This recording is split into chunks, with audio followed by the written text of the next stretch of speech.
Okay, good afternoon. Mr. Young, if you could start recording, please. Good afternoon, ladies and gentlemen. We are convening and broadcasting this public hearing by video conferencing. My name is Anthony Hood. Joining me this evening are Vice Chair Miller, Commissioner Shapiro, Commissioner May, and Commissioner Turnbull. We're also joined by the Office of Zoning Staff, Ms. Sharon Shellen, and Mr. Paul Young, who will be handling all of our virtual operations. We ask all others to introduce themselves at the appropriate time. Tonight's case is Zoning Commission case number 21-02. This is the Office of Planning text amendment to subtitle CD, F, G, H, and K, IZXL phase number 1. The summary of this case tonight is the proposed text amendment to revise IZ to apply regular IZ to currently exempted zones and revise the set-aside formula to expand the applications required to set aside 10% of residential GFA, 75% gross floor area, 75% of utilized bonus density by raising the applicability threshold to zones with a by right height of 85 feet from the current threshold of zones with a by right 50-foot height limit. Copies of today's virtual public hearing notice are available on the Office of Zoning's website. Please be advised that this proceeding is being recorded by a court reporter and is also webcast live, WebEx, and YouTube Live. The video will be available on the Office of Zoning's website after the hearing. Accordingly, all those listening on WebEx or by phone will be muted during the hearing, and those who have signed up to participate or testify will be unmuted at the appropriate time. Please state your name and home address before providing oral testimony of your presentation. When you are finished speaking, please mute your audio so that your microphone is no longer picking up sound or background noise. If you experience difficulty accessing WebEx or with your telephone call-in, then please call the OZ hotline number at 202-727-5471 to sign up or to receive WebEx login or call-in instructions. Again, you still have an opportunity to sign up if you call that number, 202-727-5471. All persons planning to testify either in favor or in opposition or undeclared, we encourage you to sign up in advance and we'll call you by name. If you wish to file written testimony or additional supporting documents during the hearing, then please be prepared to describe and discuss it at the time of your testimony. The hearing will be conducted in accordance with provisions of 11Z DCMR Chapter 5 as follows: preliminary matters, presentation, in this case by the petition, which is the Office of Planning, which has up to 60 minutes.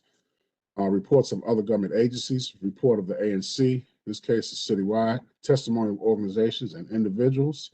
Each have, organizations have 5 minutes and individuals have 3 minutes respectively.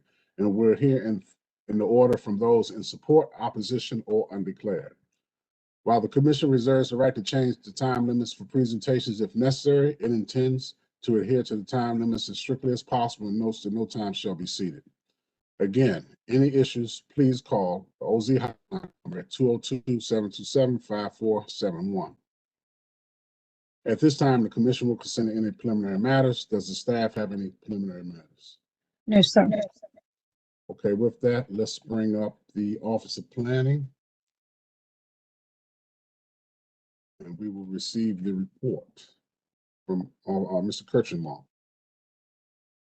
and Ms. Stargass if needed. Okay, Mr. Kirsh, the floor is yours. Thank you. Paul, could you bring up the OP presentation? Thank you.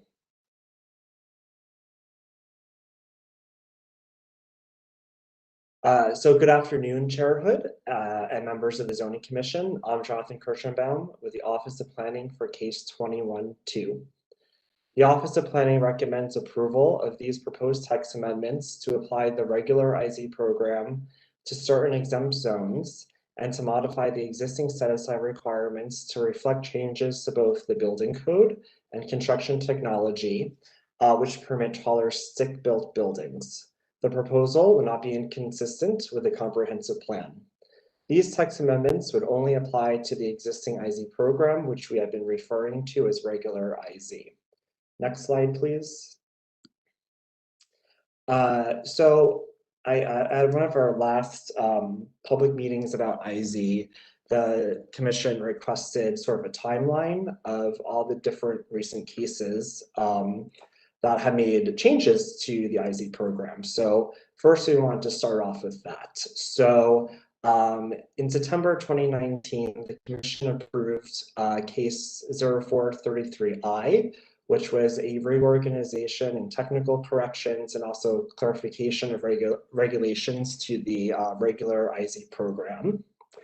The next major case was 20-2, which is IZ plus, and of course we all know that applies higher set-aside requirements for map amendments that increase density. Next slide, please. On Thursday, we'll be talking to you about case 21-2A, which is to do some modifications to the set-aside requirements for IZ plus. The next major IZ case is this one, 21-2, IZXL phase 1, and we'll discuss this in more detail momentarily. Next slide, please.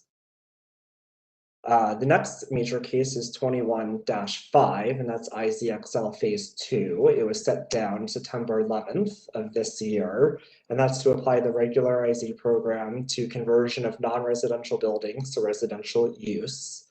And then there is a pending case which has yet to be set down, which is IZXL phase 3, and that's to explore opportunities for applying regular IZ to our downtown zones. Next slide, please. So sort of jumping back into the case tonight, the zones in front of you are currently exempt from the IZ program, and we would like to apply these zones to the regular IZ program.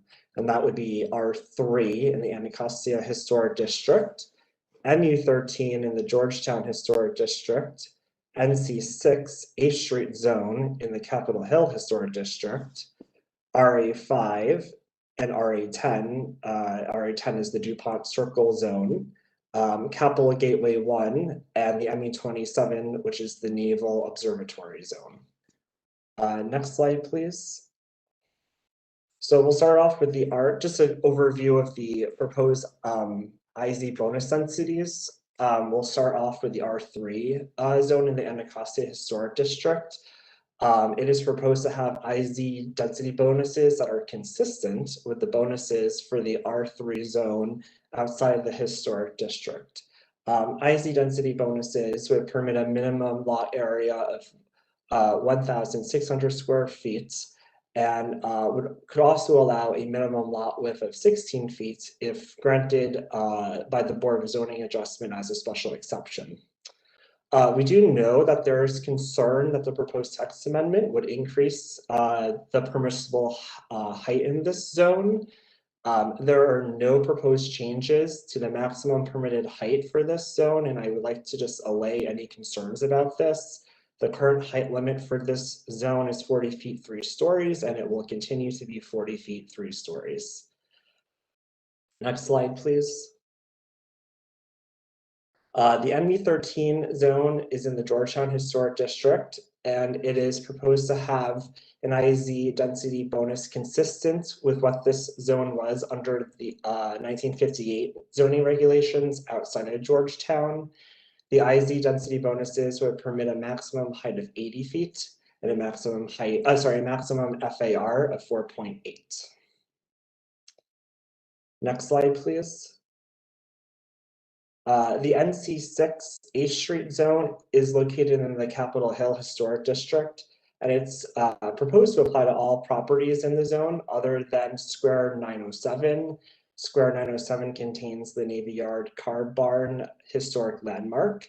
This landmark already covers like 100% of the lot, and it really can't accommodate additional density. The IZ bonuses that are proposed for this zone would permit a maximum height of 55 feet and a maximum FAR of 3.6. We have also met with members of NC6B, for which this zone is located, to discuss the proposed IZ density bonuses. The ANC expressed that they were a little worried that the height bonus could negatively impact the viewshed of the historic Latrobe Gate along 8th Street. And so to address this, we will be bringing forward a separate text amendment case that will propose a 1-to-1 setback starting at 45 feet to protect the viewshed of the Latrobe Gate for the NC6 zone. Next slide, please. So the next two slides are for the RA5 and RA10 zones. They share the same development standards, and so the IZ bonus densities would permit a maximum FAR of 7.2 and a maximum law occupancy of 80%. And the map is a little hard to read, but it shows all the different locations of where the RA5 zone is mapped. And on the next slide, if you can go to that one. This one just is essentially is the same development standards, and this map shows where the RA10 zone is mapped, which is around DuPont Circle. Next slide, please. The Capital Gateway 1 zone is proposed to have IZ density bonuses that will permit a maximum FAR 7.2 and a maximum law occupancy of 90 feet. This zone in particular is very, very discrete, and it's just located by the baseball stadium. Next slide, please. The MU27 zone is proposed to have IZ density bonuses consistent with the equivalent of this zone, which is the MU4 zone. IZ density bonuses would permit a maximum FAR 3 and a maximum law occupancy of 75%. Next slide, please.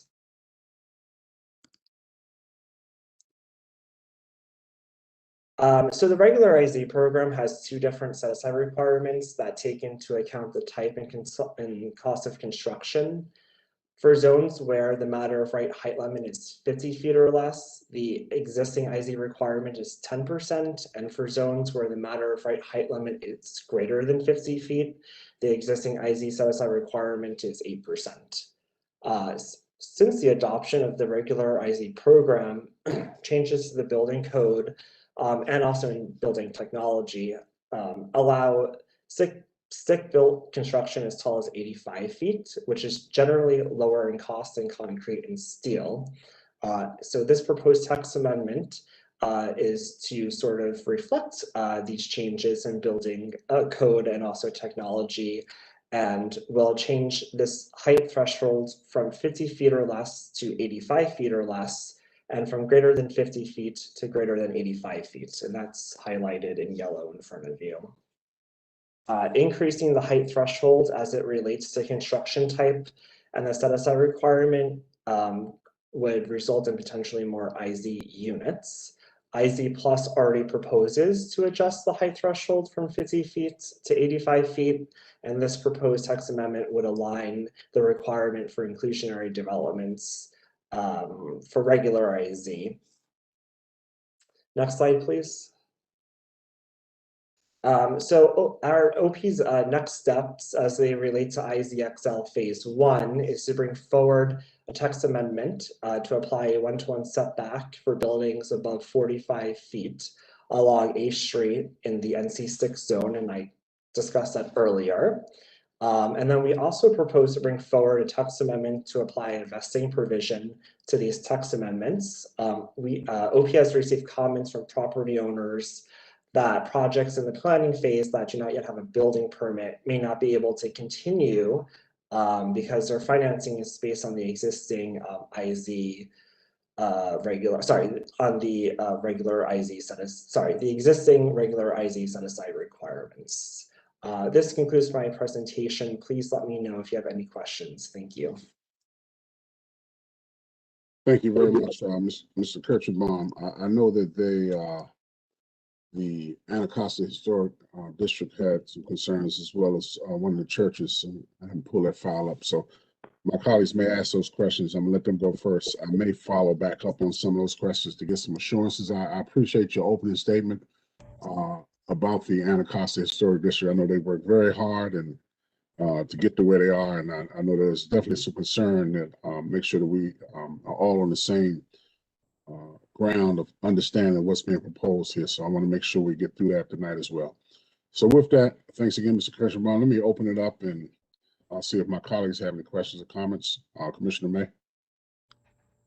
My only question was to make sure that we clarify that there's no increase in height proposed for the Anacostia Historic District or any other historic district for that matter, that it's really just that there are two separate actions being considered, one having to do with the type of construction and what level of IZ applies based on that type of construction, versus the historic district, Anacostia in particular, where it's just a change in a couple of the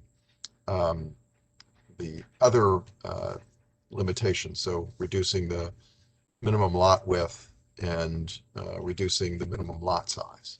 But maybe Mr. Kirschenbaum, you want to just say that one more time loud and clear for the people who might be listening.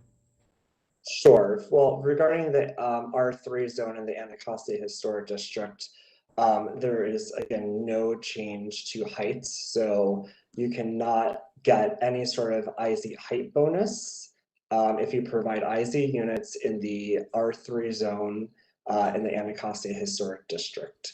Again, the current matter of right height limit is 40 feet, 3 stories, and it will continue to be 40 feet, 3 stories. You will not be able to go above that. Okay, thank you. Ms. Steingasser, did you want to add something? The good part about this, when people turn the cameras on, that means they want to say something. Ms. Steingasser?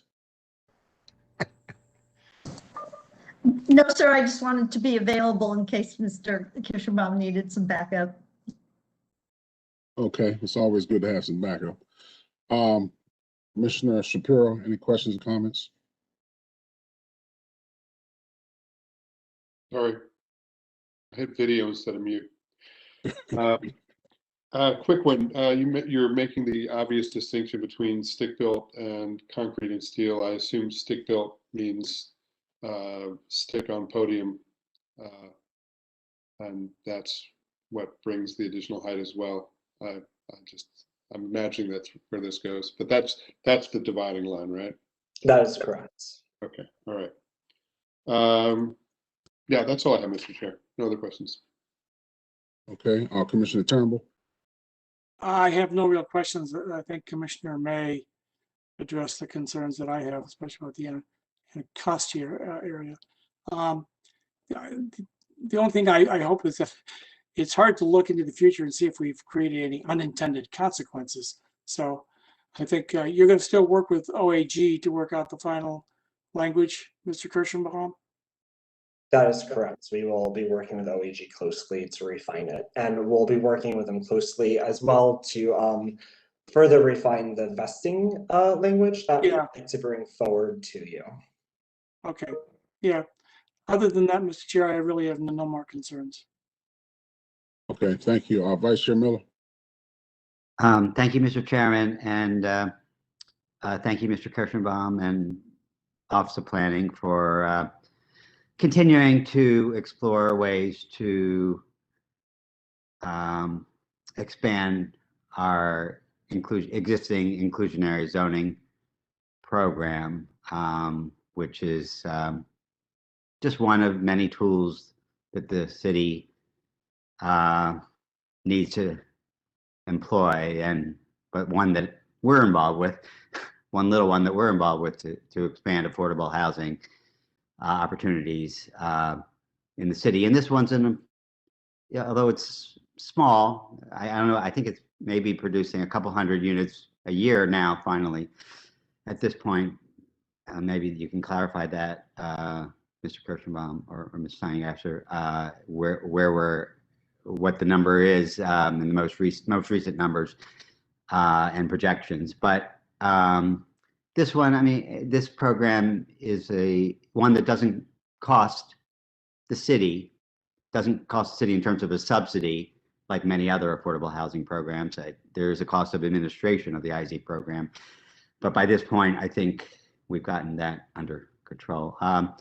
And it produces it throughout the city in mixed income projects, mixed with market rate projects in areas of high benefit, high amenity areas that the market wouldn't produce normally without this kind of program, affordable housing necessarily, or without a subsidy.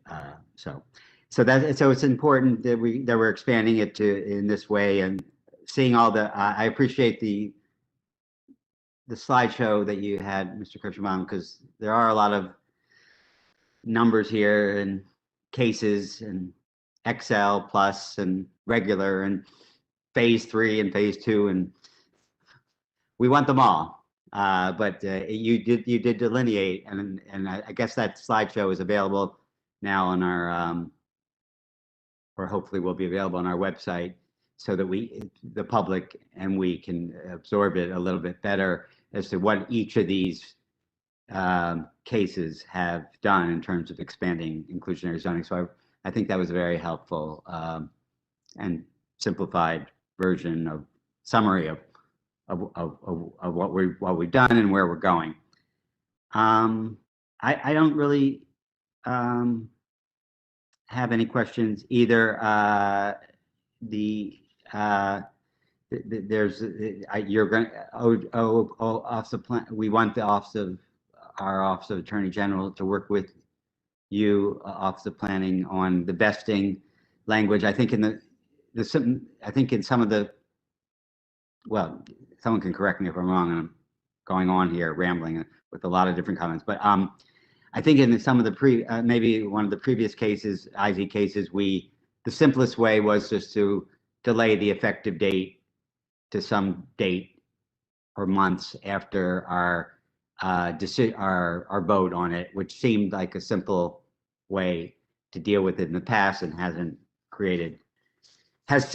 addressed the issues and concerns that some have raised in this case and others raised in other cases of projects and that are already in the works. And so I think I would encourage that. But if you have any comment on what you think might be at this point, what the simplest way, but I think we can see what you might bring back with in consultation with OAG, using the history of what we've done in the past as to what's worked and what hasn't best for not affecting, like the church projects that are ongoing or other development projects that have relied on financing under the current IC requirements. So I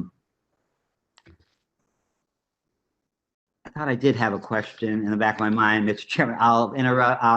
If you come, I'll raise my hand if I remember it at this point. But I just thank you for bringing this forward. Oh yeah, okay.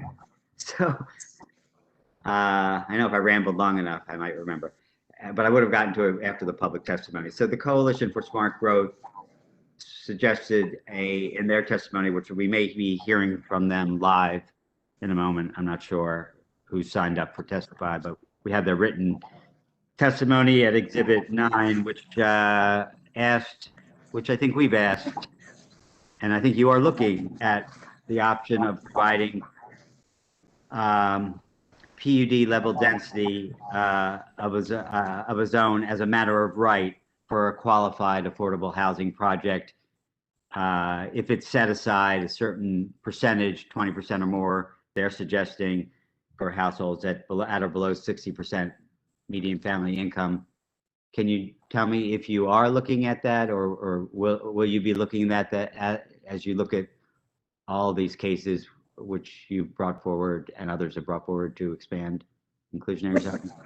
Yeah, yes, Commissioner Miller, we will be looking at that. It has a complex relationship to the comprehensive plan and the future changes to the future land use map. So all of that ties together. There are concerns about introducing the amount of height as a matter of right like that, but we are looking at ways to try to integrate more matter of right, inclusionary zoning, and affordable Definitely for all affordable buildings, we're thinking there's some very clear options to get that moving forward. So we are looking at those issues.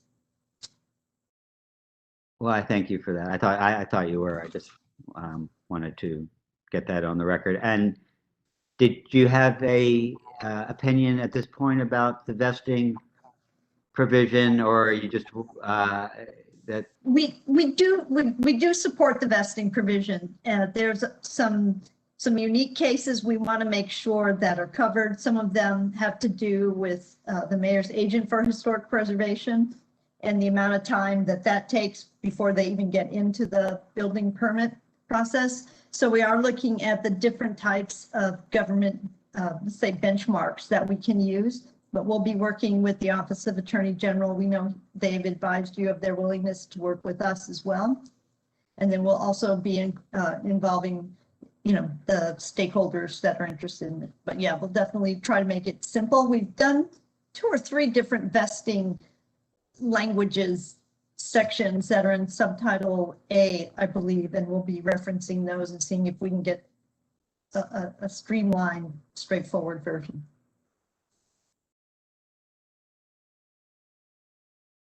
Well, thank you for that response, and thank you for all the efforts of the executive to increase affordable housing opportunities in the city, including the inclusionary zoning program, which we get to comment on. So thank you very much. So thank you as well, Ms. Steingass and Mr. Kirsch. I do just want to make sure when we do the vesting that we use the letter from, and I'm sure we are, but I just want to make sure that we do, from the Bethel Pentecostal Tabernacle Assembly of God, who's mentioned how long they've been working, 4 years on their project. And I know there's some different nuances and caveats that have been flagged to us by OAG about certain things to think about as we talk about the vesting rules. So again, we can use that as a textbook case because I think that's been provided for the record. And I'm sure there are others, and there are other ways to kind of work through this that you all probably have some ideas. And I know, as I stated, OAG has flagged us with some different nuances of if this happens, how far, if it's a different design. So some of those things will lead out up to OP and OAG. Looking forward to what you all come back with. But I would just ask that we include that, at least that memo in the in our considerations as we look to vest. The only other thing, and again, we've already spoke about the Anacostia Historic District. But the only other thing I would add is that one of the things that I have found out through my, as mentioned, a lot of residents come down and say, zoning commission, this needs to be affordable. Even though the affordable housings are in the pipeline, Ms. Steingass, that's why I'm really looking forward to when we have that session where the agencies will come down and educate us, because I'm finding out that as much as we talk about affordable housing, some of us or some residents' credit scores won't allow them to get there. Now, I need to know what this may be out of scope, but I think it'll be helpful. That's probably included. Some people don't qualify. Is there a way, I guess, to relieve? I know this may be way off base, but that's why I need the government agencies to come and tell me what plans they have to help people's credit scores. Do they have something already in operation? Because as much as we fight, and as the vice chair said, our little limited scope of affordable housing, it looks affordable and it leaves our desk, but it does not work because people's credit score in the city. So those are some of the things I'm starting to learn, I'm looking at. I'm not saying that everything is in our bailiwick, but if there's a way we can start making this thing work, I think it'll be very helpful, because the commission is just told, get affordable housing. But there's some other nuances, as we know, that other tools in the box, and some that need to be corrected or dealt with as we proceed. So that's enough of my soapbox with Ms. Steingass. I am looking forward to hearing from those agencies. I'm not sure when that's going to happen. So I do have a number of questions that I want to ask, and as we, for our little piece of the pie, see what we can do to kind of put things together to move this forward. So I don't know if you have any questions or any statements. If not, none required. I just want to say some of the issues you're raising regarding how credit scores, gets into the Fair Housing Act issues as well. So it's a very complex situation. We'll try to distill it down as best we can and get back to you this spring or summer with that presentation. Okay. And I thank you, Ms. Inez, because through my little independent study, which may be half right and maybe all right, I'm not sure, maybe incorrect, I don't know. But when I heard the issue of the credit score come up, I never thought of that, which should have been the obvious. All right, any other follow-up questions or comments? Okay, let me turn my sound down. I'm getting a little feedback. Okay. No other questions or comments? Michelle, do we have anyone who would like to testify either in support, opposition? We can bring everybody. Well, I don't know if we can bring everybody, but let's do support first. Right. In support, we have Cheryl Court and Jeff Utz. Okay, let's bring them Both up receiving first. 5 minutes to testify. Okay.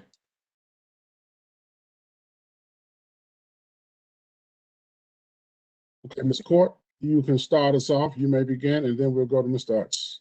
Thank you, Chairman. Good afternoon. I'm Cheryl Court with the Coalition for Smarter Growth. We're here to testify in support of this proposal. We appreciate that the Zoning Commission is pursuing new ways to apply inclusionary zoning to create more affordable homes. IZ has been a pretty successful program with just shy of 200 homes per year in recent years, and that for the cost of only to administer the program, as was discussed before, by providing lower priced IZ housing opportunities alongside market rate homes. We're helping to address a legacy of redlining, racial segregation, and other discriminatory practices that have led to today's disparities in wealth, health, and housing security for so many of our Black and Brown district residents. We support the changes that are proposed for the specific historic and non-historic districts for IZ requirements. And in each case, we appreciate that OP has delineated increased lot area or height FAR or lot occupancy that will be permitted for the IZ density bonuses to provide an offset for the cost of the below market rate units to be included as matter of right development. We note that these, well, you heard which, my testimony says which districts are included. I also actually really want to express our support and interest in the change from the 50 feet to the 85 feet for the non-type 1 construction for stick built to get the higher set aside at 10% or 75% of the utilized bonus density. This is a really important contribution to responding to changes in the construction industry and really capturing more of the value of that as this type of construction is more cost effective, that we could use it to as a value capture mechanism for more affordability.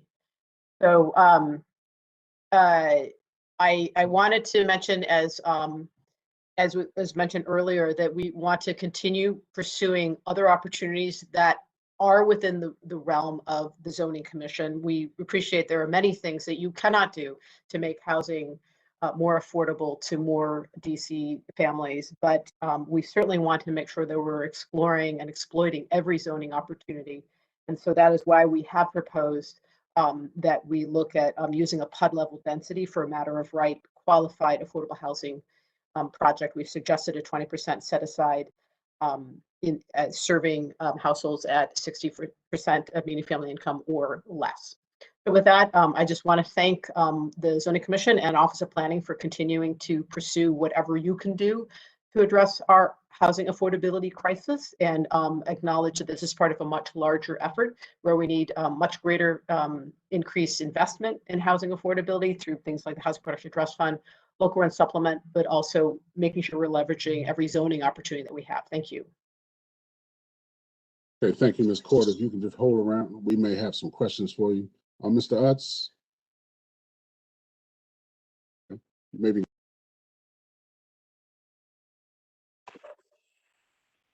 Good afternoon, Chairman Hood and members of the Commission. Thank you for letting me appear this afternoon. I'm speaking on behalf of DCBIA and actually kind of standing in on this.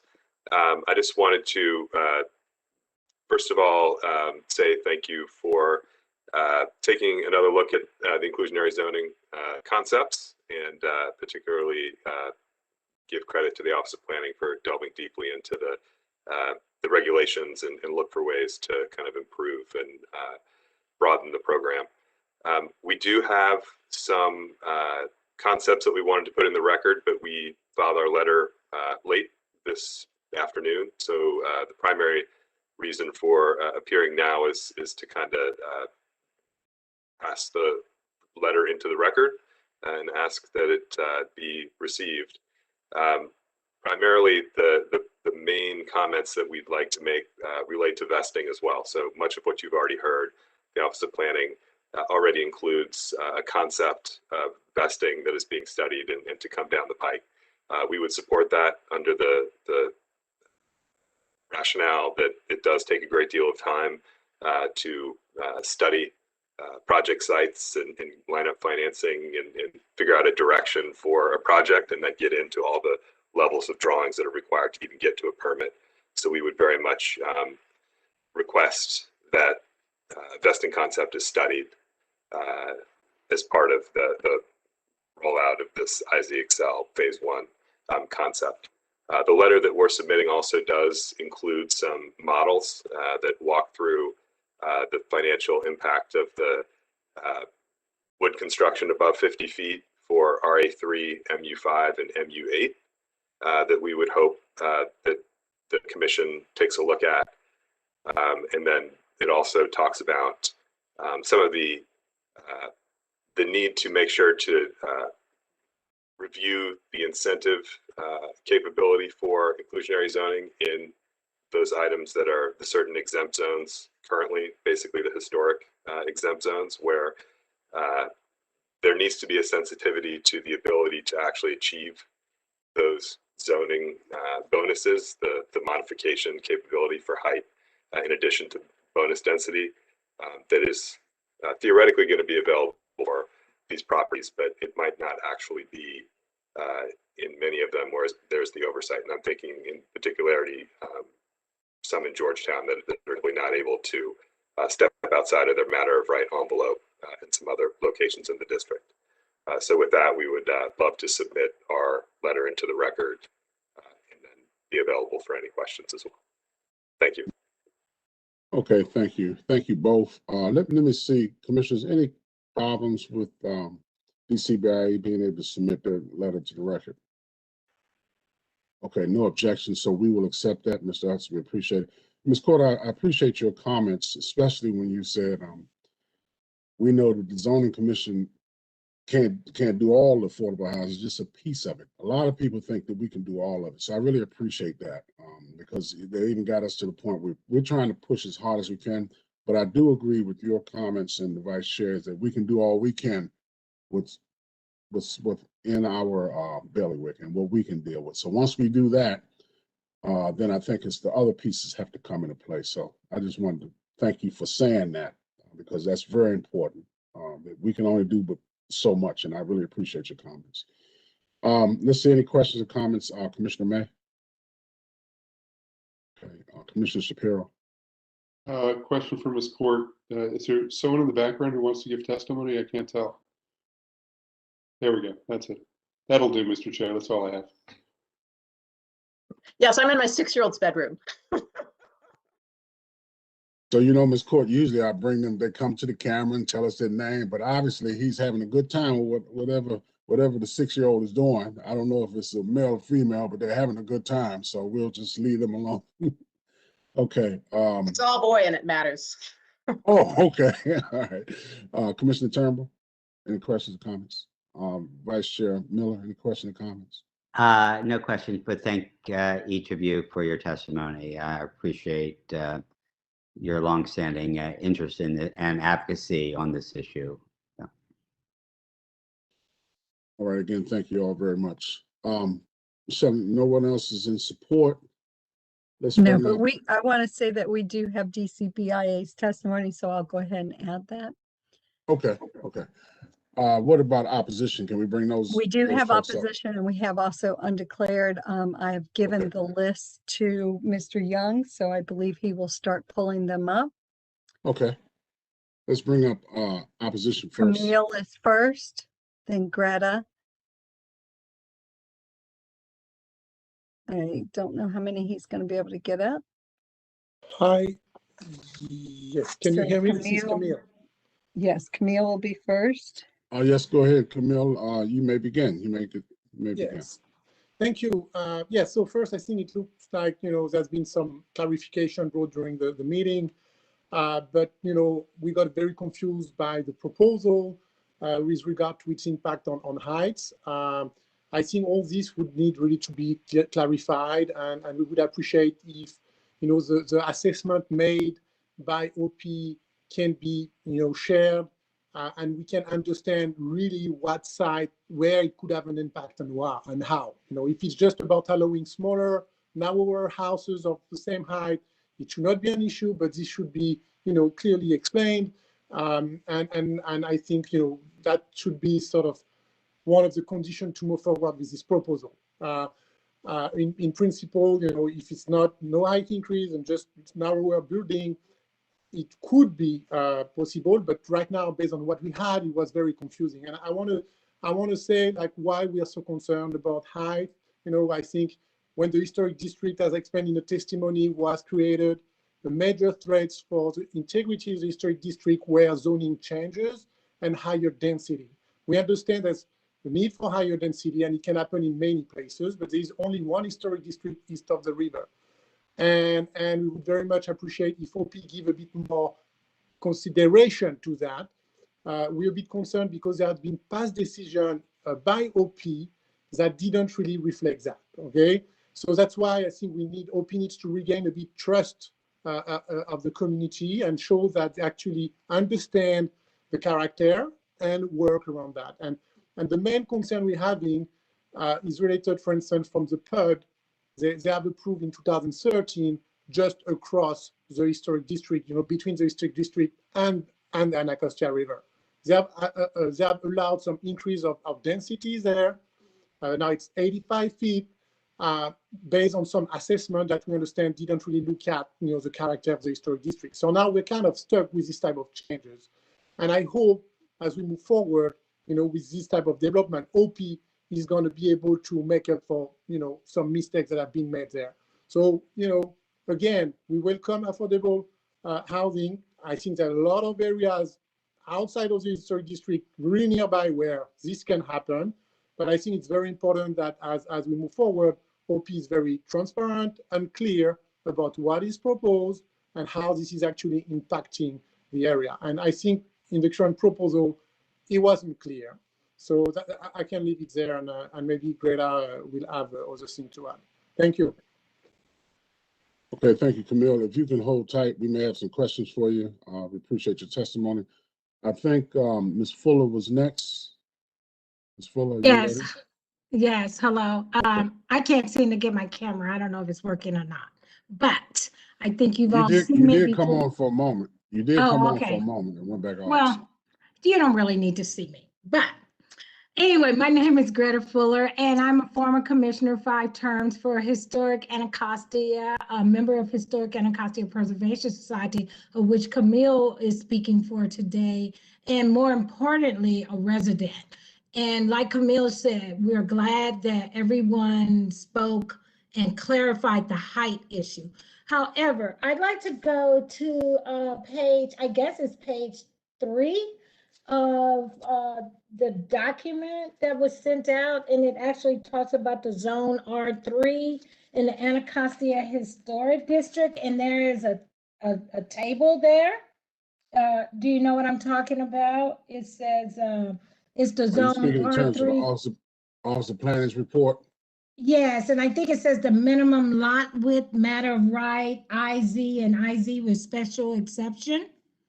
And it has 20 feet as matter of right, IZ, meaning inclusionary zoning, as 20 feet, and then this new IZ with special exception would be 16 feet, right? You know what I'm talking about? Are you? I'm still trying to, we're Let talking, me you're talking see about the whose office. document it is. I think it's the Let OP me see. report, Mr. Chair. Yeah, I'm on 311 and I don't see. Because it was page 3 of 22 is what I got from the District of Columbia Zone. It came from Jonathan Kirschenbaum, I think, AICP. Kirchenbaum, yeah, Kirschenbaum, yes. yeah, Kirchenbaum. And it's may be- his recommendations, section 1 recommendations. And it's like the section 1, 2, 3, it's section 3 of that, page 3. But it's the recommendations. If you're not familiar, then I don't know. Yeah, I see it. You're Okay, talking about the okay, great. PowerPoint presentation, right?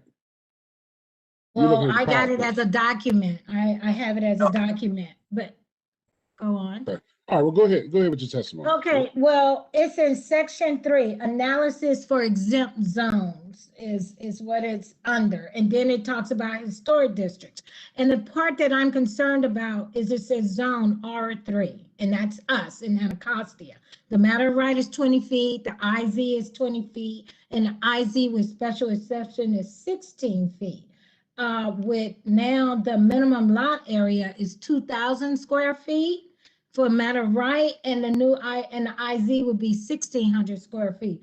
My question, one of the things I want to know is this means that you could have IZ with special exceptions if the developer or whomever came to zoning and presented as IZ with special exception, they could have a 16-foot lot, wide lot, instead of the 20 that's normally required. Is that what this document is stating? And that the square footage could be smaller? And maybe the people who wrote it, Miss Jennifer, Jennifer, I'm gonna mess up your last name. You are aware of this. Steingasser, yes. Steingasser, you're aware of this. Can you help? So before I am going to actually bring them back up because obviously there's some clarification that needs to, I would ask Ms. Steingasser is back up and Mr. Kirchenbaum, let's bring them back up. We might be able to resolve some of this evening.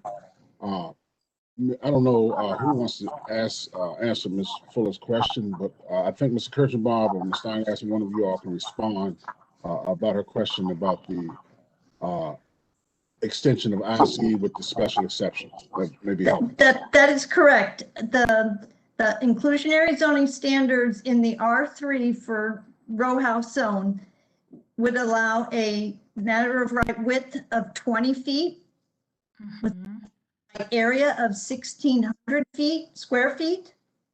Or if they wanted to come forward to the DA and request, they could go down to a narrower lot of 16 feet, but they would have to document that in front of the Board of Zoning Adjustment. That would obviously require a public hearing, notification of the ANC and the property owners.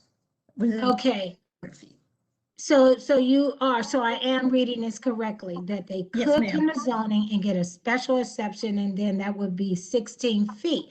Now, the reason why I'm asking this to be clarified is because part of historic Anacostia's character is its yards, its side yards and its front yards, and that's what kind of made the historic district, and is listed throughout our historic guidelines and through the district government HPO or SHPO office. And Yes, ma'am. now that you're making this more narrow, are you not taking away from the character that made the historic district historic, as well as creating more density? And how does that look in zoning if you have a narrow lot where we now have some issues because we're already close to each other, the way our homes are built, and they are stick structures, that we can't have certain things on certain sides of the house because you're right next, like no windows, or et cetera. Pathways must be a certain width, et cetera. So I'm just wondering how that's going to affect, number one, the historic character, and affect the laws that are already in place that require that there is a certain length between, a pathway between homes. Well, let me start with historic character. All projects in historic districts remain subject to review by the Historic Preservation Review Board and subject to a determination under the Historic Preservation Act of character. So that would not affect them if it was found that the proposal of 16 feet was inconsistent with the character. Then the Historic Preservation Review Board would, state such, and that would be reported to the Board of Zoning Adjustment, and the Office of Planning would be recommending it. The starting building codes and life safety regarding the width of spaces and all of that would still be applicable and would be the prevailing requirement. Okay, and I'm gonna end, Commissioner, why is your name drawing a blank right now of the commissioner? And Mr. Hood, right. Commissioner Let it stay Hood, blunt. right? Let it stay Okay, blunt. I'm gonna draw this to a close because I think she's answered. Commissioner Hood, I know you from so many hearings, but I'm gonna draw this to a close, but I wanted clarification of that, and I wanted that on the record. But I also, my last statement here is now for the Anacostia community. I had to be very clear. It is already very stressful for a lot of the community members. We very few show up at these hearings in an HPRB at zoning, and very, very few understand zoning. It is a very complex thing for an ordinary citizen. So, and you guys are a little more or well-versed in this, and we really do not understand a lot of this. So a lot of people were confused about what was sent out. We'd like to make sure that the language in this document is clear about height, one, and that that the zone about the affordable housing, I want to make it very clear. I am not, nor are my neighbors, against affordable housing. But honestly, we are the most affordable area in this city. We have not received one single true mixed income housing project. Every project that we've gotten here has been 100% affordable. And it feels like that we're putting more and more laws out there that brings more to our community, does not give us the diversity for people who, let's say, for instance, I always go back to recent grads who may just be right above that income threshold and they can't even live here. So I would like the District of Columbia to pay close attention to what you're actually building in our community, and don't create another community that can never get out of this affordable housing structure that doesn't benefit all residents. So we like to see some market rate, some affordability, and some real mixed use in this community, and some real retail. And that's my testimony. Thank you. Thank you, Ms. Fuller. And I think the reason we allowed that exchange, I thought it was very helpful, but I'm going to also have another request. I'm not sure who, if somebody from your group or neighborhood can reach out to Mr. Kirchenbaum, and maybe you all can set up a conference call to fully understand exactly what's going on. You're right. You don't do this every day. It can be kind of complex to understand exactly what's going on. Sometimes what's actually presented, we may not always understand it. So Mr. Kirchenbaum, I'm sure, will be able to assist and help the community get a better understanding. I know you have one now, but I'm hoping that some kind of way you all can connect and have that dialogue with Camille and yourself, Ms. Fuller, and whomever else. But before I keep going, let me go to Chairman Wilson. Hey, good afternoon, Commissioner Hood. Charles Wilson here, resident of the Anacostia Historic District. Thank you for having this forum. Normally I prepare remarks, but today I wasn't able to do that, so I'm just gonna keep my remarks very short and say that, like Greta and Camille said, this conversation is very complex. I'm still reading some of the comments on our own community listserv, and there's a lot of confusion about this. And I'm just really disappointed that more concerted outreach wasn't done to the community, and even just the ANC to really just explain exactly what this is. You know, a lot of it is perception is reality to people. And as soon as you open this document and you see affordable housing and you see the entire border of our neighborhood encircled, whereas other neighborhoods are like certain particular areas, it raises questions and it kind of raises blood pressure in some people because, you know, unfortunately, there is some mistrust between that residents feel with the district government for past issues. So I would really highly encourage, I've already reached out to members of the Office of Planning to invite them to our next meeting on May 13th.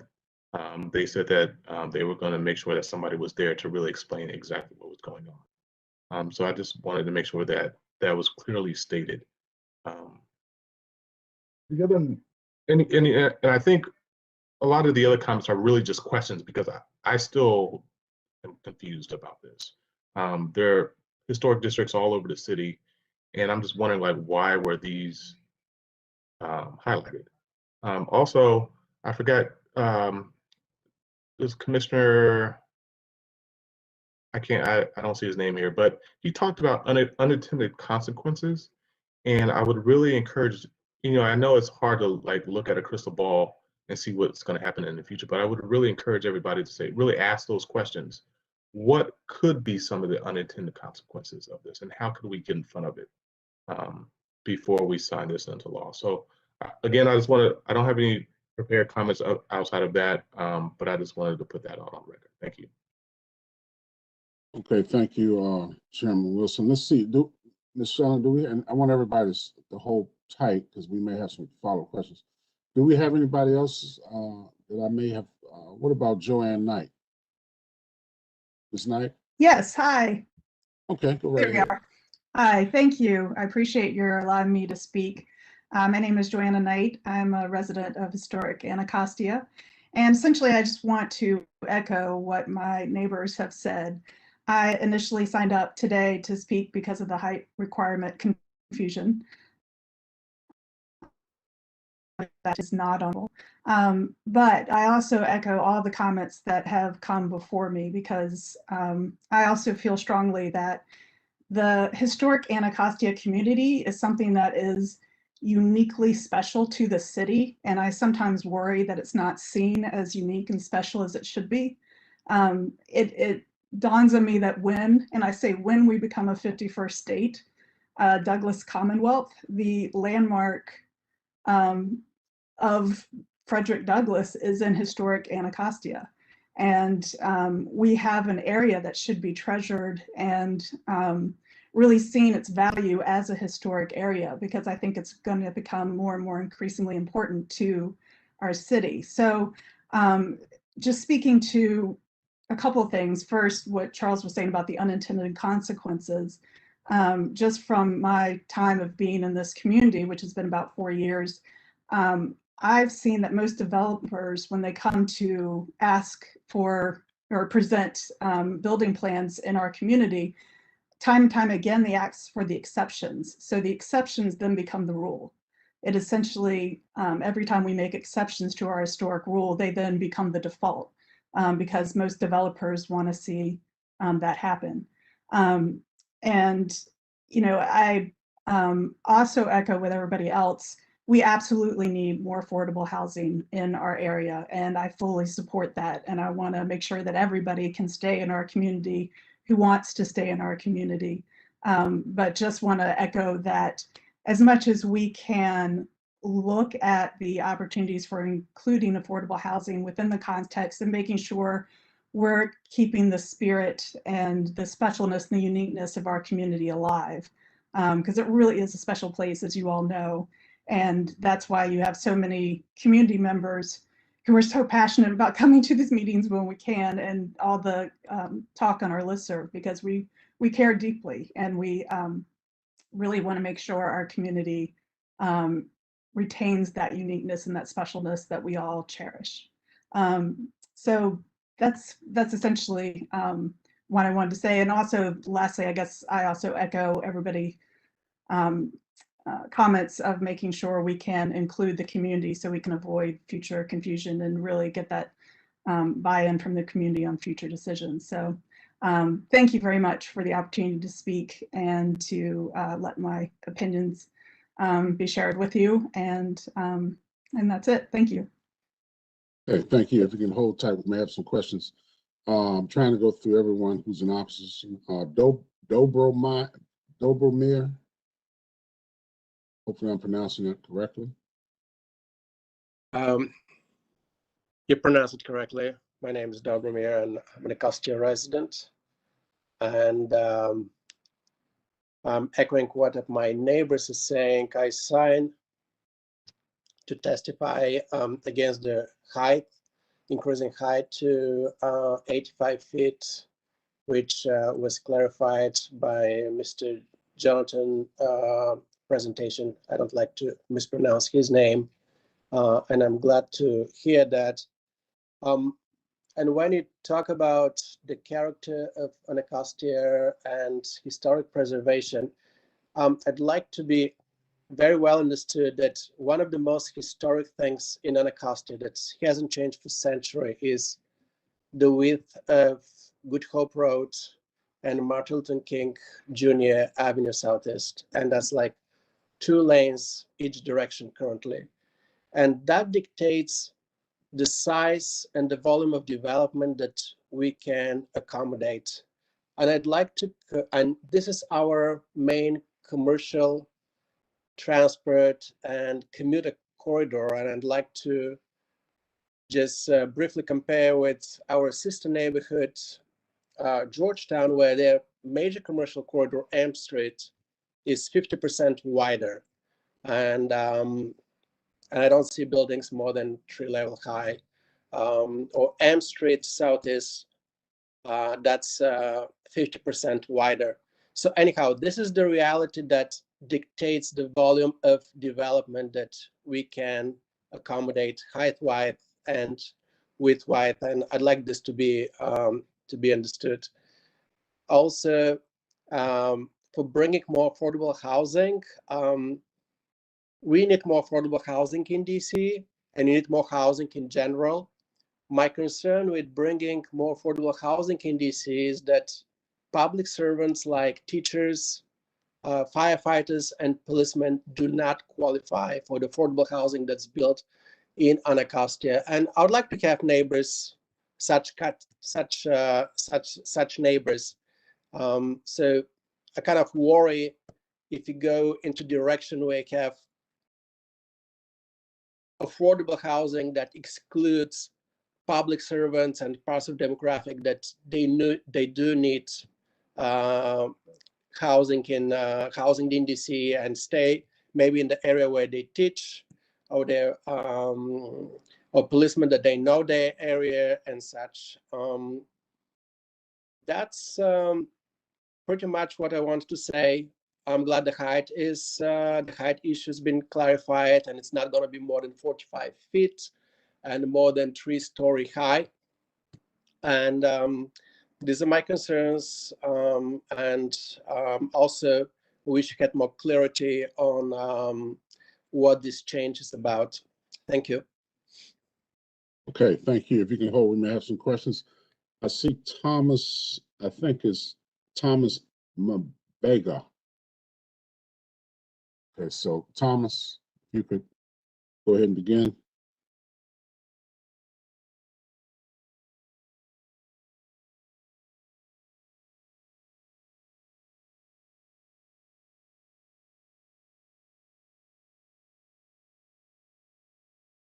Thomas, can you hear me?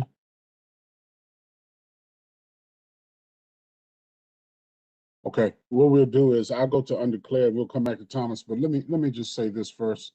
I appreciate Chairman Wilson for coordinating a session where the Office of Planning can come on and explain, Mr. Kirschenbaum, Ms. Steingrass, whomever it is. I'm hoping all the neighbors would tune into that so you all can get the explanation exactly what's going on. I agree. I'm not sure what outreach was done previously, but I do agree with especially making sure that those in Anacostia Historic District are aware of what's being proposed and understand, and also the support. That's kind of where I am with that. I will hear from other colleagues later. Let me see now.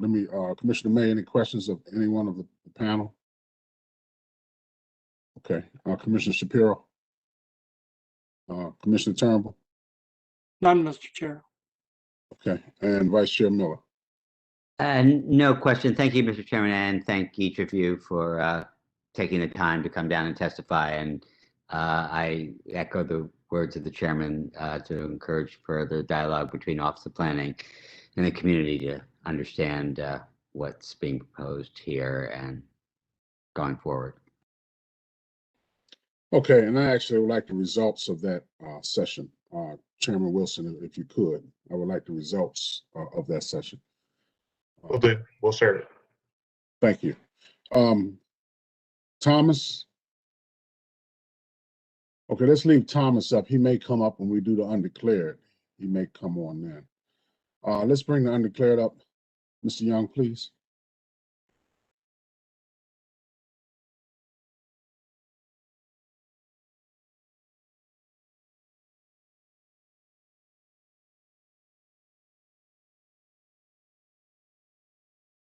Good afternoon, everyone. Can everyone hear me? No. Mr. Chair, you're on mute. Good, because I messed up the last person's name. So we will start. We will start with Ms. Prince first, then Shelley Rep, and then Tina Tennyson, and then hopefully Thomas will be available after that. Ms. Prince, you may begin.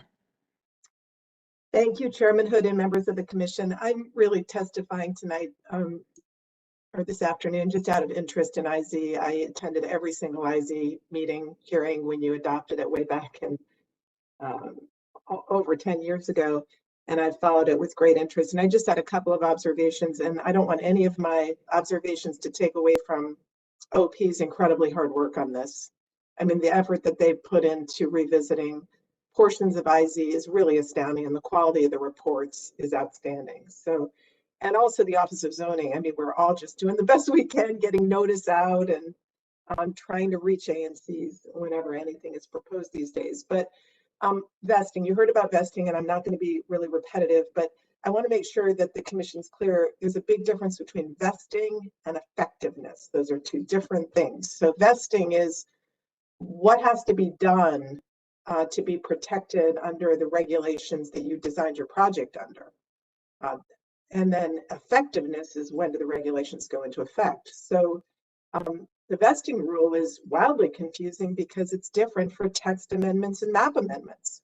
So many property owners think that just having filed for permit vests them from protection from a change in the text, but it doesn't. That only applies to map amendments. So it's those kinds of subtle distinctions that really complicate vesting, and all we ask is that we're all given an opportunity to look at the vesting language, because what you don't want and we don't want is chaos and uncertainty, and that's what happens if someone gets snagged. Someone has, just as the church that we heard from. We don't want property owners who've invested a huge amount in a project to get snagged by a change in the regulations, because chaos and uncertainty is like the worst thing that can happen to us right now mid-COVID. The second point I wanted to raise was notice, and all the notice is completely proper. Everything was done right in this case. I don't mean to allege that there's any notice defect, but we're in the middle of COVID, and you've only had, I think, 2 ANCs maybe weigh in, and none of them that formally. And I just am concerned when you have so little input on a topic that generated so much interest when it was adopted. And I think I'm really happy to hear from the Anacostia folks, because while I'm not working on anything in the Anacostia Historic District, I took a close look at it, and it's mostly townhouses. And I hear the residents and they're sort of saying, wait, we were taken out of this on the first go round. Why are you subjecting us to it now? And there were reasons why they were kept out in the first place. And we can dig into the record from the original case, but you've heard some of the comments tonight. And my final issue is, you know, as you know, the whole underlying, the just threshold underpinning of IZ in the first place was there had to be some offset, some height or density offset in order to allow for a non-subsidized affordable housing program. And in many ways, it's been effective. You know, developers, property owners have gotten increased height or increased height and density or increased lot occupancy that has offset the burden of IZ, because it is a burden. You know, unsubsidized affordable housing is a burden, an incredibly important goal, but a burden. So when we look at, just as an example, the MU13 zone, the old W2 zone, why was it exempt in the first place? Well, it was exempt in the first place because it's not realistically achievable to get more height or density when a project is subject to review by the old Georgetown board. So the proposal now is that the maximum height would go from 60 feet to 80 feet in the W2, now MU13 portion of the Georgetown Historic District. Well, I would argue that's not realistically achievable. I mean, we just worked on a project at 3401 Water Street and struggled mightily to achieve the matter of right height of 60 feet.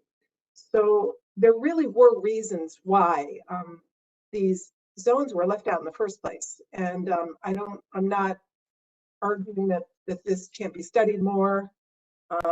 And I would just ask you to exercise some caution and just look at it more thoughtfully with more community input. Because, you know, the Board of Zoning Adjustment just delayed a whole bunch of hearings a couple months because of a alleged notice defect. But really, I think the goal was to make sure that there was adequate ANC input in the middle of COVID. So I completely respect what you're doing. We're happy to be involved in any way. I just don't want anything to happen precipitously when I think there are really important issues still to consider. And again, OP's done a fabulous job. OZ's done a fabulous job. I don't want to take away from that. I just wanted to sort of get out these thoughts. That's it. Okay, thank you, Ms. Prince. We appreciate your thoughts, and we may have some questions for you. So if you can stick around. I think Shelley Rep. Hello. Good afternoon, everyone. My name is Shelley Rep. I live at 4704 Wyndham Place Northwest, and my testimony today is on behalf of the Committee of 100 for the Federal City. I want to point out, I share with some of the comments. You'll find out that I'm going to share, you know, some of the same thoughts that Ms. Prince just said about the need for understanding and outreach here. Anyway, and I also, just like the DCBIA person, tried to file something for the record this afternoon, and it was returned. So I also ask that you accept that testimony for the record. The Committee of 100, I should start out by saying the Committee of 100 has consistently advocated for more affordable housing within the city. We share with the Zoning Commission the goal of creating more affordable units. The proposed text amendment that we're talking about today has two parts. The first part extends inclusionary zoning to many exempt zones.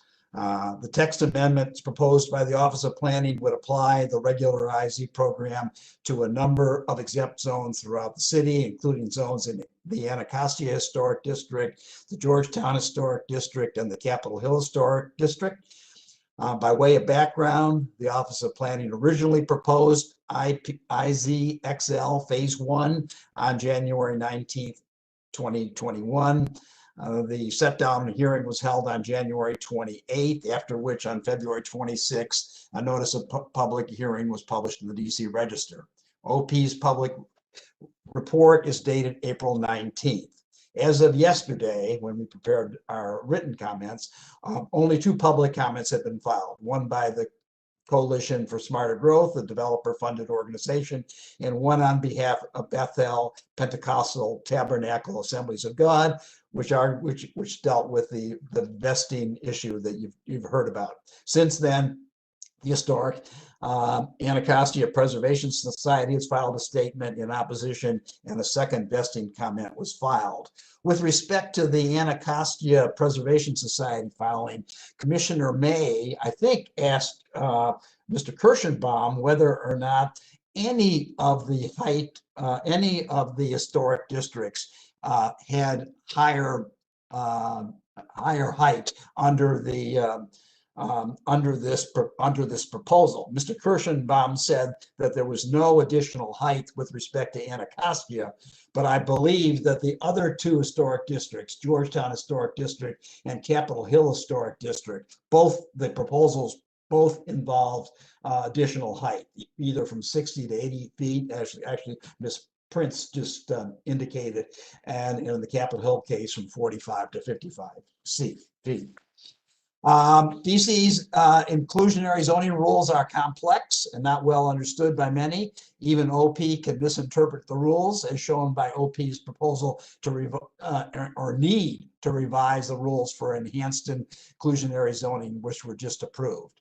Under inclusionary zoning, requirement to provide affordable housing is accompanied by a grant of increased density, height, and/or allowed lot occupancy. The proposed text amendment specifies the increased allowances to be granted to developers for projects in the exempt zones. C100, Committee of 100 believes that informed residents of the affected zones should participate in the review of these trade-offs that affect their neighborhoods. We would be surprised if many residents who live in the zones affected by the proposed text amendment understand the potential impact on their neighborhoods of the increased density, height, and/or maximum lot occupancy. As noted, as of April 25th, no ANC or any resident of the affected zones had filed a comment on the proposed text amendment. We suspect that this could be attributable to the fast track the proposed amendment has taken, but also to the number of other proposals that are before the zoning commission. There have been 4 IZ proposals before the zoning commission this week. And of course, at the same time, the proposed amendments to the comprehensive plan are taking a lot of people's attention. As OP points out, the comprehensive plan states that density bonuses should be granted in historic districts only if such increased density does not significantly undermine the character of the neighborhood. For this reason, C100, Committee of 100 suggests that the commission keep the record open and that OP conduct a more rigorous outreach effort to the affected neighborhoods. Up until today, what has been missing is the reaction of those in the affected zones. The testimony by those in Anacostia show that there are concerns in at least one of the neighborhoods, and demonstrates the need for additional public comment. We also recommend that OP provide visuals illustrating the effect of the increased density, height, and maximum lot occupancy in each of the neighborhoods, particularly in the 3 historic districts and the DuPont Circle and Naval Observatory zones. We note that the proposal does not apply. Finally, we note that the proposal does not apply to downtown zones that are currently exempt. Committee of 100 has previously recommended extension of IZ to downtown zones and hopes that OP will move forward with that initiative. The second part of the text amendment revises the IZ set aside based on construction type, raising the height limit applicable to stick-built projects from 50 to 85 feet. In our view, this change reflects advances in construction engineering and should be supported. In conclusion, the Committee of 100 believes the public should be given more time to review the proposal to extend the IZ program to the exempt zones covered by the proposal. Finally, I ask the commission to accept for the record our late filing. Thank you for the opportunity to testify. Okay, thank you, Mr. Rep. Let's, commissioners, any objections to accepting Committee 100's file? So, Mr. Rep, we will accept that file as well. You can hold tight. We may have some questions. Where did I leave off at? Ms. Tennessee. Hopefully, if you can correct me, you can go ahead. Thank you very much. I'm a resident of historic Anacostia. My husband and I bought our first house here. We've been in DC for almost 2 decades. And I just, thanks to Chris Wilson, learned about this today, or Charles Wilson, sorry. And I just want to, I think you look at the maps in the memo that was submitted January 18th of this year, and you see the giant chunk of Anacostia that these rules apply to. And I don't speak developer, so I don't understand the rules, but I see that groups in the other historic areas successfully lobbied to make them not apply to their large swaths of their communities. And it's just not equitable. It's clear that it's not. So I expect and would hope that that either large swaths in the other communities, this is affected to, like, that just there's fair, equitable treatment for the different historic districts. That's just pretty simple. And then a thing I found confusing, and maybe this can come out when we meet with the Office of Planning later, but in that memo from January 18th, there were the proposed changes for Anacostia were used different metrics for explaining the changes. So the maximum height and occupancy, and whereas Anacostia, I think Ms. Fuller was trying to talk that through and probably did so better than I did. I was in a meeting, but it just seems like on the surface, it seems like we're being treated differently. And I think maybe it's a communications challenge, maybe it's an understanding gap, but either way, equitable, affordable housing across all the boards is what I think most people in DC want and expect. Thank you for your time. Okay, thank you. Thomas? There you go. You ready, Thomas?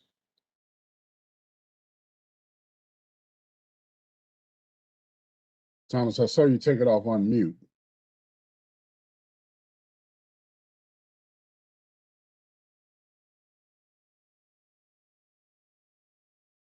Thomas, if you need your cell phone, your landline, dial 202-727-5471.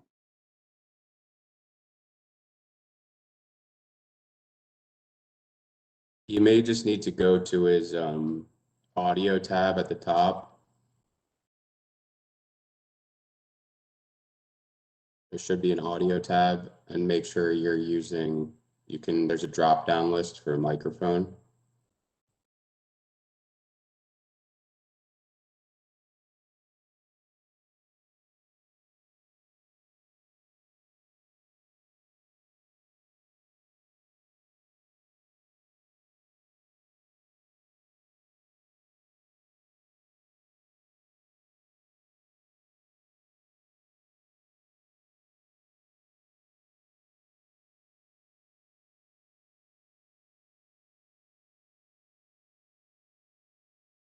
Yeah, he's on his cell phone, We saw him for a second. I think.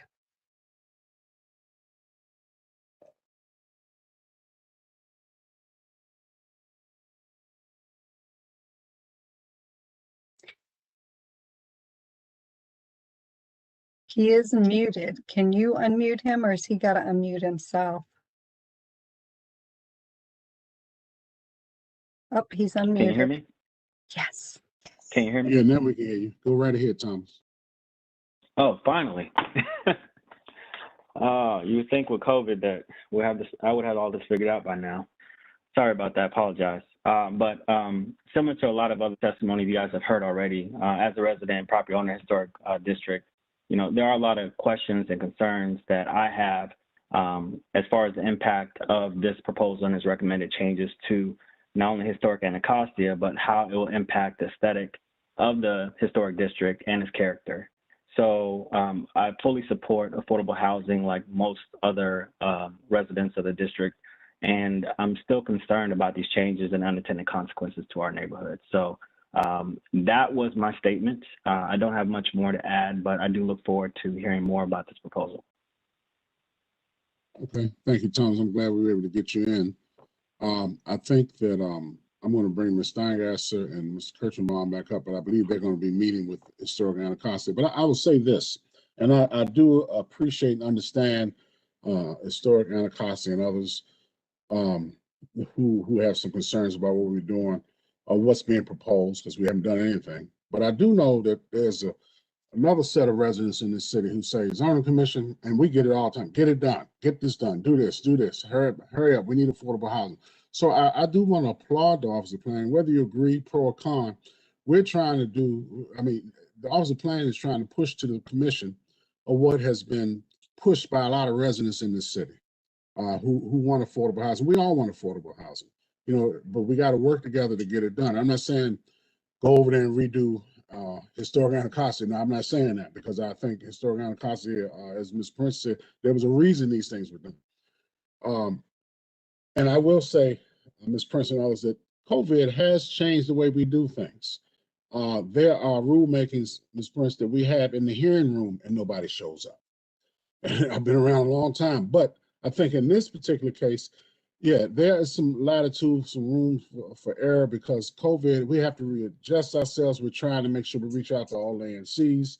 We're trying to make sure that the community is in line and know what's going on. That's always has been the case, but COVID has added another element to trying to do that. So again, we need everybody's help when these things happen. I think what I heard today are some very legitimate concerns and issues. I'm not sure what the outreach was, and especially explaining what it is, as Ms. Fuller and others have mentioned. And I'm sure that Historic Anacostia and others were alarmed. So it just need further clarification. And I'm hoping that we can come to some rationale of understanding of what, so we can get input from everyone, so we can continue to move forward. And I do take your comments, Ms. Prince. I don't know if you submitted them, so I don't remember seeing. If you did, forgive me. Did you submit your comments to the record? I didn't, but I can. Yeah, I think that would be very helpful to all of us, and I would hope that you would submit them. And Mr. Rep's already submitted his, and I know we've heard from Anacostia Historic District. They're going to be meeting with the Office of Planning. But let me bring Ms. Steingasser back up and Mr. Kirchenbaum to give us some type of response. But I am asking, I think they've already set up the meeting they're going to have with Historic Anacostia. Ms. Steingasser? Yes, sir. We are meeting with Historic Anacostia as Chairman Wilson identified. But I want to first of all apologize for the stress that I put on the residents of Historic Anacostia unduly at this time. It's like the last thing you need is the sense of nervousness or anxiety caused by information that just wasn't clearly presented on our part. So I'm glad that we got the right information out, and I apologize that created this high level of anxiety. And I think the rapid response that you saw from Historic Anacostia underscores exactly how tight this community is and how they do communicate with each other. The other thing I wanted to respond to is that these regulations, it's the issue of equity and applying these regulations fairly across the city and singling out one community over another. These regulations apply citywide right now. All other historic districts are already covered by these regulations. You know, Tacoma, Capitol Hill, Cleveland Park, Woodley Park, all of the other historic districts are already, these regulations are already in place and have been for the last 10 years. So it's not that we have singled out one community over another, but that we have now looked broadly saying, okay, we have had this experience with these regulations in historic districts. does it still merit that these two particular or three historic districts should continue to be exempt from the regulations? And our experience has indicated that the regulations are flexible enough, and the respect to the HPRB and the historic preservation review process gets its credit. So I just wanted to clarify, we're not singling out these three districts. We're bringing all the historic districts in. And the third to real quickly was this issue of unintended consequences. We absolutely are open to monitoring these regulations as we do with all of our regulations. And if we see a pattern of things that don't work, we bring them back to the commission and we will adjust them accordingly. We do that with many more regulations than I would like to say, but we do bring them back. We will keep an eye on it. And if we hear from HPRB or the staff that works these historic districts that they're constantly seeing a conflict, we'll definitely come back to the commission after reaching out to the community and bring back revisions. So we will keep an eye on that. That's all I wanted to say. Okay, thank you, Ms. Steingasser, for the follow-up and the questions, and the response to some of the concerns we heard tonight. Let me see. We don't have anybody else to testify, right, Michelle? We got everybody off. That was everybody on the list. Okay. So with that, I guess what we can do is we have some submissions, Committee 100. Somebody else we asked for something to submit. Got who it was now. Just that quick. Allison Prince. Who was? Oh, Miss Prince. Okay, I knew it was somebody. Okay.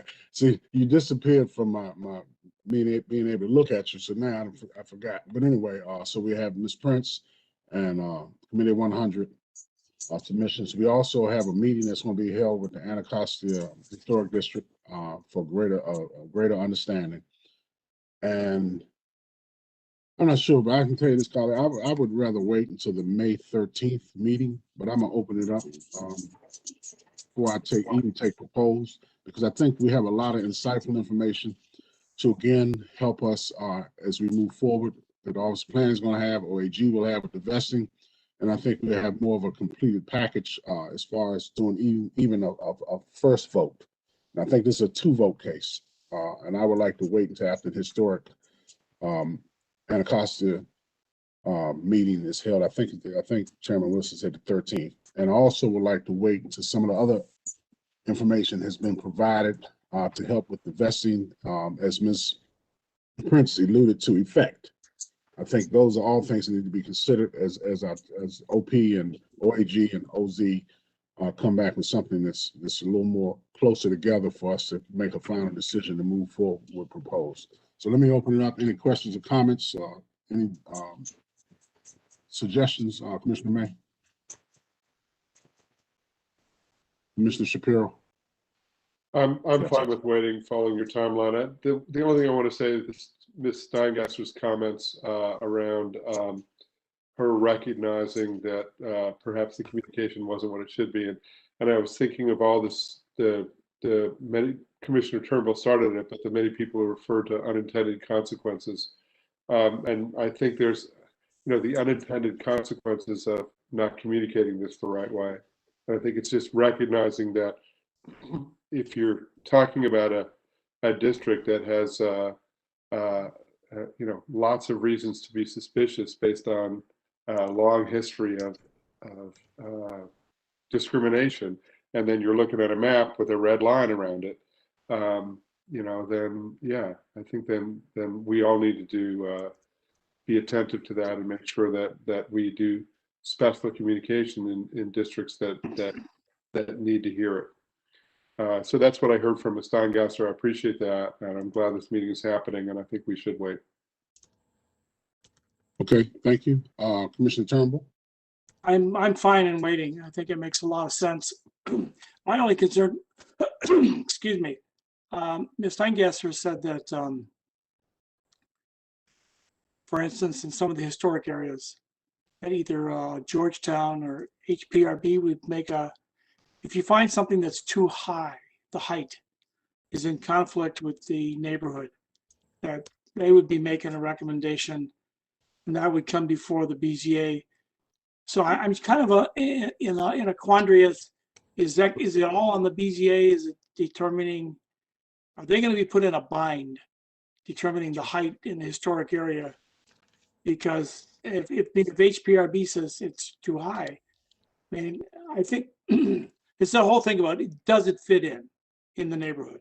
I mean, we all want affordable housing, but I think the additional height which is needed to get this, is it going to cause us more of a problem? And I don't know if we can give Ms. Steingasser maybe to talk to HPRB more about how they look, how HPRB is going to be looking at height related to affordable housing. And is that going to become more of an issue for us? I think it's one of those unintended consequences that may play more of a part than we thought about. So it's just a comment.